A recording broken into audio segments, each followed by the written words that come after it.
Hey everybody, it's Tafony here once again. Hope you're doing well today. We're having with the Earthquaker devices, the Wave Transformer. It is a 20 HP analog VCO with a unique analog wave transformation circuit, and it sounds like this.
Okay, so what is it? Well, it's two things. It is one, a analog triangle core VCO in 20 HP, and it is also this unique, discrete, as they say, meaning unique to this module, analog transformation circuit. Now, I'm going to just say real quickly on that it's kind of not clear exactly what it is. It works sort of like a wave folder in that it can distort and make things harmonically richer. They describe it as a complex analog wave shaper, but sort of will sound very familiar to anyone who's done some asymmetrical wave folding, and I mean that in the most endearing way because I love asymmetrical wave folding and it sounds really good. But what brought me to this module here today, basically, I don't know if you're like me and you sort of go down, I don't know if rabbit holes is the right word, but you go down sort of parts of synthesis that you're really interested in, whether it's FM or wave tables or wave folding or I don't know, phase modulation or just, different synthesis concepts that pique your interest at a time. And if you're like me, you're sort of in this endless pursuit of just like what a crazy sound you heard in one stupid video is. Not that the video I heard in is stupid, but just like some stupid idea that you're chasing.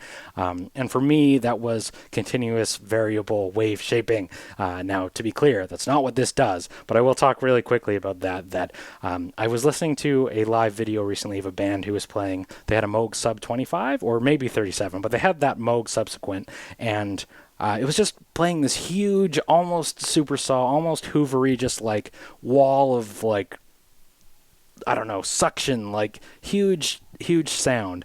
And I was asking my friend, like, man, I had a Sub 35. How do you get it to sound like that? Because to me, that sounds like a wave animator. To me, that sounds like a supersaw almost, right? But it's only two oscillators, I believe. And they said that it had to be, you can use the modulation bus on the Sub 25 to modulate the wave shape of the oscillators because they're continuously variable. So sort of set me down this path that I'm like, okay, I want to try oscillator that can do that. Now, that might mean that's what I love about wavetables so much, is they are sort of continuously variable, right? There's a lot more to both very shape outputs and to wavetable scanning. That's not exactly the same, and the stepping is a consideration, all of that. But that led me down to borrowing the Buchla dual oscillator that had some wave shaping options that sound really good. I love that wave shaping sound. So I was talking with another friend. They said, hey, well, have you tried that wave transformer? I am currently gassing for the Shackmat Banshee Reach because it has sort of like, it has all of those sort of flavors of FM, PM, and very shape that I'm after. But somebody then suggested, hey, you really liked the wave shape transformations on that Buchla. Have you considered the Earthquaker a wave transformer? Well, it has wave transformer right in the name, so I figured I'd check it out. And it doesn't actually do variable wave shaping, right? My understanding that what I'm sort of chasing with that is that there's all different outputs, like called sine, triangle, and saw. It's sort of like an internal VCA that's just crossfading between them all, not unlike the DivKid Trace does for me, right? Which, that's fair. This does something completely different, but altogether exciting for its own reason, so I ended up picking it up as well. And on that note, before we jump into the sounds, it's like crazy cheap compared to like other oscillators, right? Like I thought the Buchla reissue of that dual oscillator was really cheap at a similar price. This is like, I don't know, that It's funny, coming from a bass playing background, I remember people always dragging Earthquaker and all the other boutique makers for like them being so overpriced and expensive or whatever. But then in the Eurorack world, they're like so cheap and so affordable. But anyway, that's just like, anyway, I just thought that was super ironic. Let's get into the sound. So what is it? Analog triangle core VCO. Right now we're going to listen to the complex output, which is probably where you're going to live for most of the time. Let's bring that in, and we're going to listen to that right now. I'll say right off the rip that you can change your subsource. I'm just going to go through the panel in order of layout, not through how you should think about it, but subsource, you can choose through internal and external. We'll probably get to that in a bit.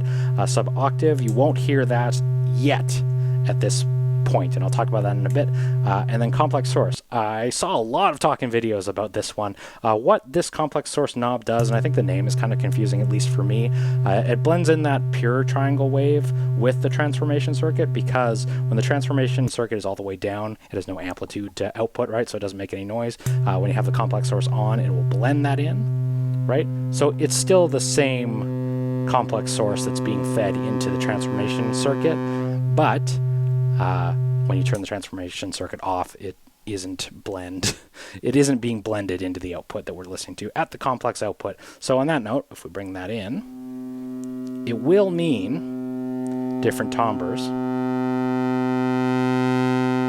because at these midpoints, it won't be blended. It won't be blended together with the triangle. Now there are a million different ways in which you can blend these with external VCAs and bypass the shape insert with another waveform. So right now it's internally normalized to the triangle, but you could override that with the saw, right?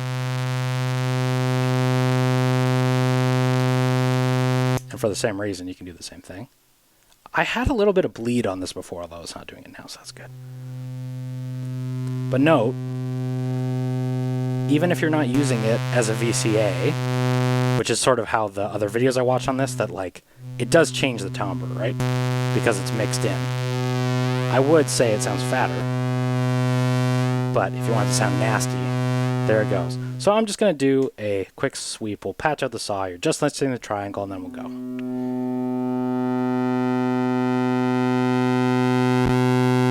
And notice this.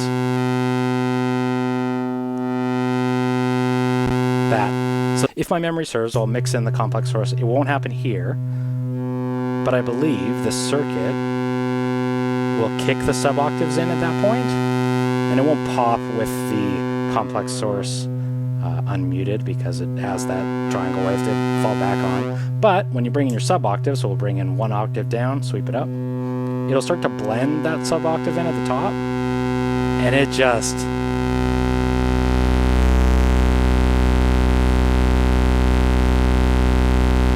That's better than variable wave shaping or whatever the hell I was interested in. I'm having some flashbacks to the Kozalin video where I was like, oh, I want to generate an interval. And then I got the Kozalin, and it doesn't really do that at all, but it does something better, which is this.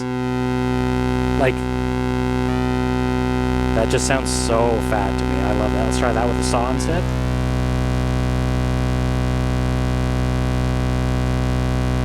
Or the sine. So you'll notice it's jumping back to the triangle whenever I unplug it. Let's plug in that sine.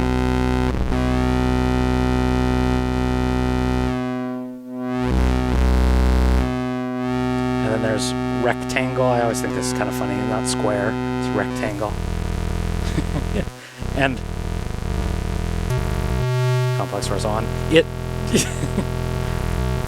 I don't know. Triangle, maybe not the best wave to feed back in there, but what you can do is PWM set triangle. Let's go into, sorry, I'm not looking at this one, pulse width. I will say quickly on these little attenuverters, I really like what they did where the label for the linear FM is like sort of like a volume ramp, and the exponential is the same, and then the attenuverters are labeled with this 0 in the middle and then negative and positive to the right. I know it's silly. Maybe I'm just not used to seeing a mixture of the two. It's usually one or the other. But for that reason, shape insert in from the rectangle. Listen to that. Now I am pulse width modulating. Note that you can note that you can pop it out of audio if you send it too much modulation. Or if you pulse, I don't know, if I just take this out, yeah, you can. So you can use that as a VC. I know people, for me, I'd kind of wish you could just like lock it into a territory for simplicity of it not PWMing completely out, but some people like to use that for a number of different reasons, so just keep that in mind. And now, on a note that I just bumped that tuning knob, we'll go back to the triangle. There's 3 tuning knobs, which I thought was really interesting. Lots of people talked online about how accurately this tracks pitch. I haven't like done any crazy scientific testing or comparison or anything, or spanning over a range of octaves, but I will say 3 tuning knobs is pretty crazy. Like, you have your big tune knob, which you're used to, then there's a fine tune knob that has a more limited range, and then a micro tune knob, which almost isn't audible. Anyway, this is what I'm here for. It sounds so good. Now, I want to say on that note, we tried a bunch of the internal waves. What if we send something like the piston Honda into the shape insert?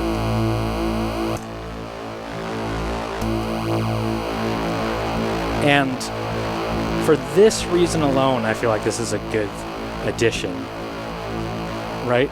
Like, even if I don't use any of that onboard VCO.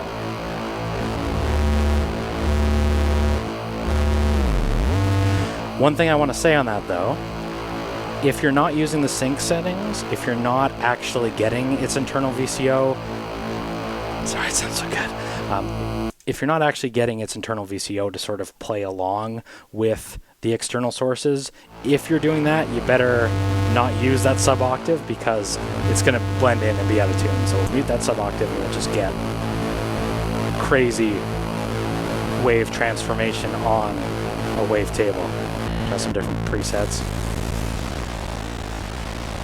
Yeah. Now, this huge knob for transform also has CV, which is probably what you're going to want to do. Let's send a triangle LFO. Let's maybe send a positive.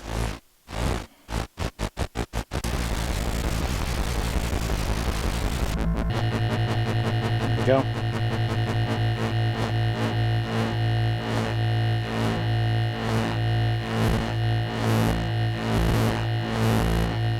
That sounds so good. I wish... Oh, hold on. If I make the sub-source external and blend that in, okay. There we go.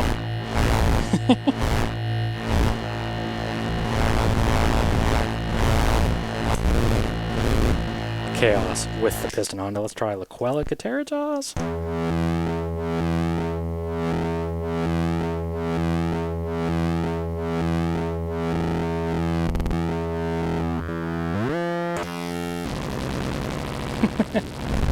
It's just chaotic, but the last thing I want to do is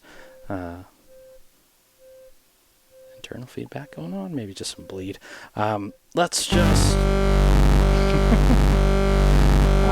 pop the sine in, because when it comes to wave folders, some of my favorite sounds I've come across in like analog domain or ever have been running sine waves into wave folders and then turning them into crazy wave shapes, which I can already see happening on the scope. So turn that all the way down. Sorry, I am not doing that right. Boom, in you go. Listen to that. So sine wave in, pitch this down a little bit. And then I think this will really demonstrate, even though it's not normalized this way internally, but like how this thing sounds, right? So complex source going in. At noon, I'm going to take my complex source out, so you can just hear the transformation circuit alone.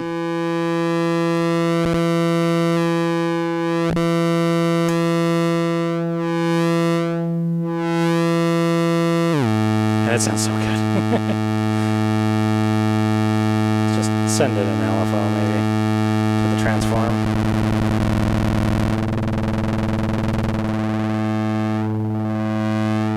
Just get it pulsating a little bit.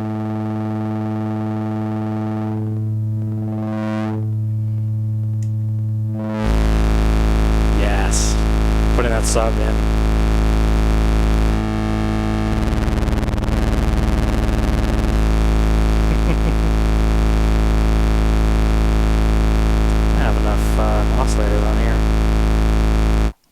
sounds so freaking good.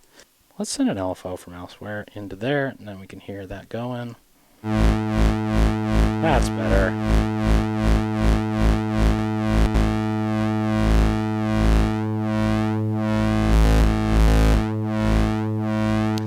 So yeah.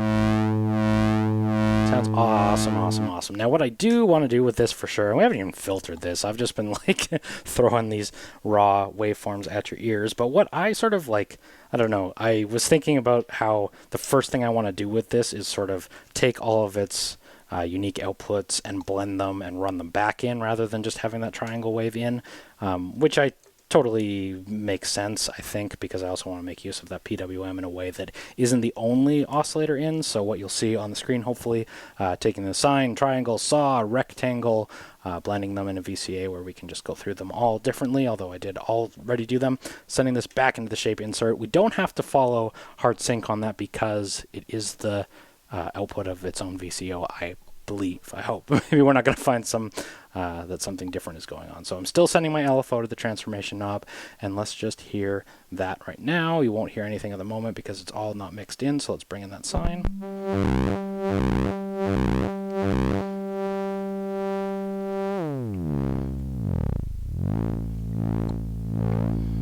Bring in that triangle. This is how this sounds. Completely dry, we'll bring in that saw, and then that rectangle. Now, for that same reason, I want to do some PWM over the pulse width.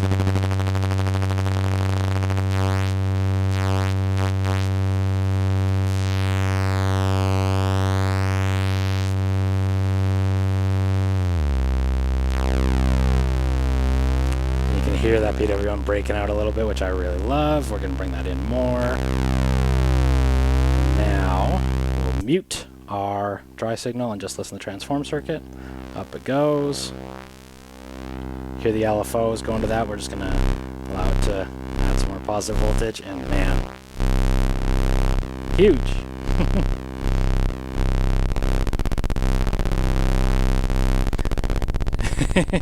I can hear though the sub-octave struggling to make something of that.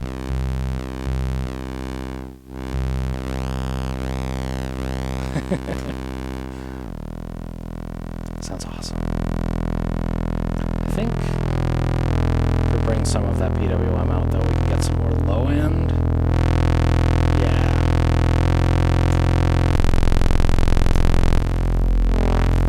So yeah, those are the basic functions. I will say on other fronts as well for this one, I don't want to say it's a shame because I feel like it's for the price I can't really complain, and for its focus on other things I can't either. But no through zero FM, you only get linear.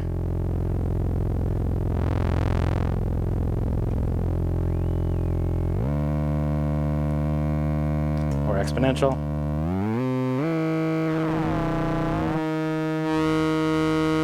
It's fine. As if there wasn't enough tools for wave mangling, right?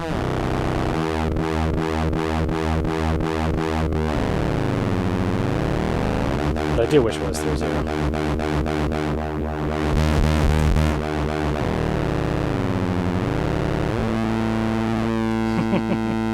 Because no shortage of wildness.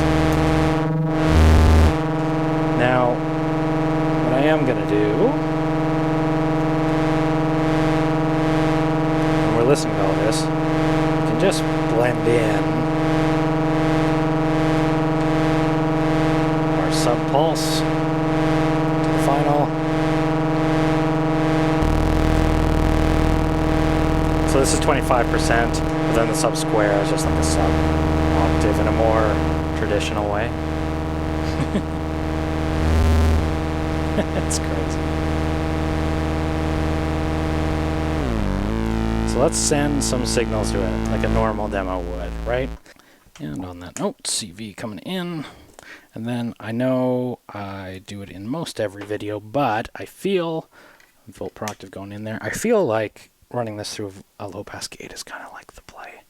just because it sounds so good, one, but two, like, I just feel like tying the VCA to the filter cutoff can kind of help, at least in my mind, tame, or at least I've had better luck with taming really complex signals with that setup. I don't know. Let's find out. Find out if there's any truth to that. Let's listen to the square. Coming in here. Here we go.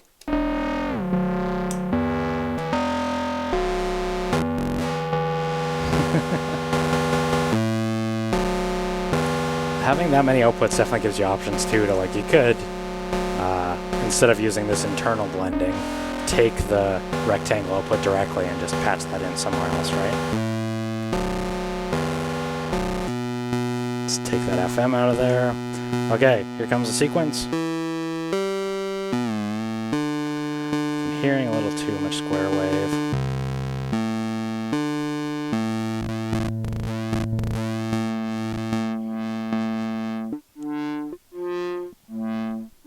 So I'm going to take my envelope that the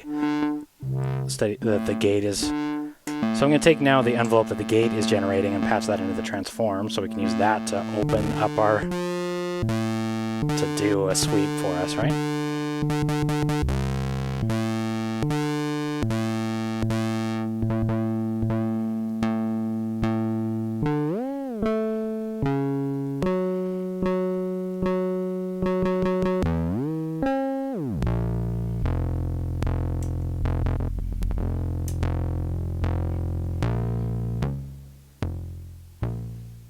So yeah, we're picking that.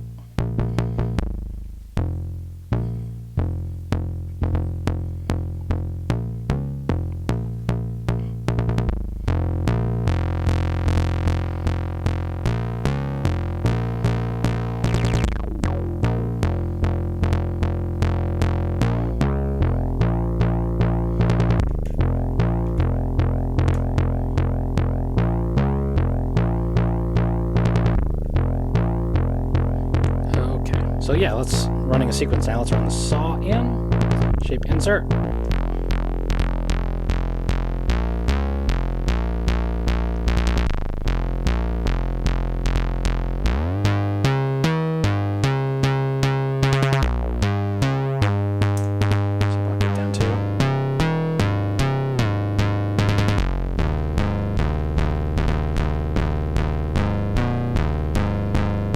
Let's generate a sequence, why not?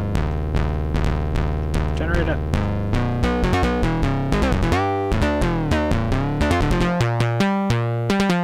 So that's the saw, let's try the triangle.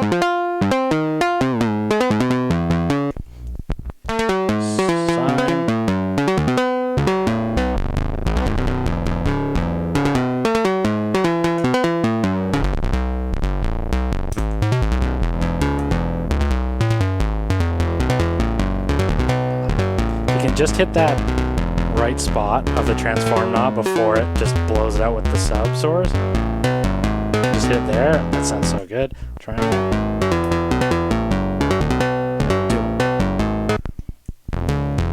Saw. Rectangle. Oh, I love that beat. Speaking of sounds that I love to chase.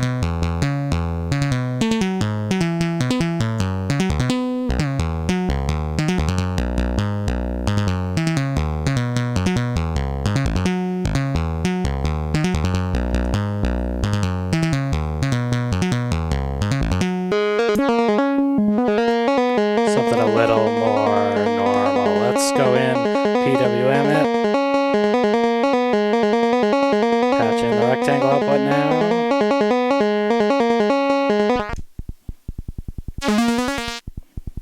Then we'll probably have to attenuate that a little bit.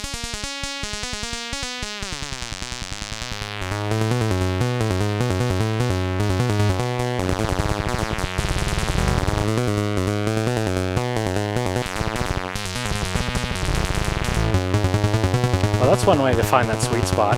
Set it to where you want and then just use negative voltage to open it the opposite way.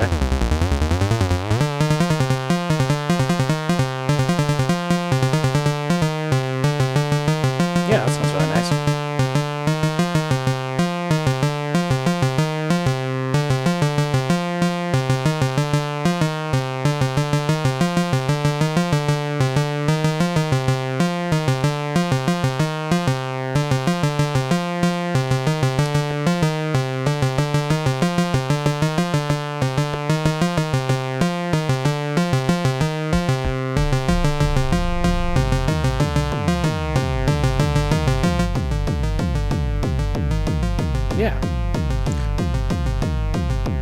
Okay, I'm going to throw some effects on that. We're going to use that to play us out. So, yeah, unique wave folding, wave mangling, wave transformation circuit. Sounds really good.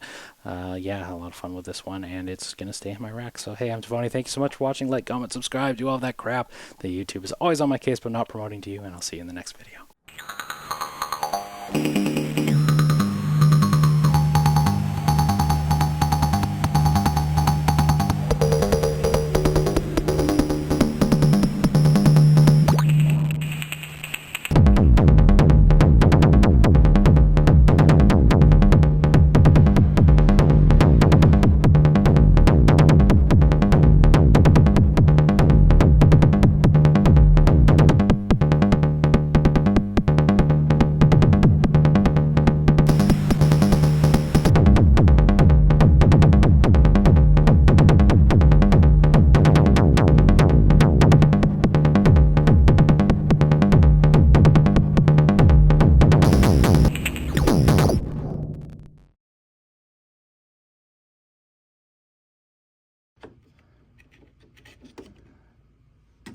I'm sorry, I can't hear you over my military-grade tinnitus. What?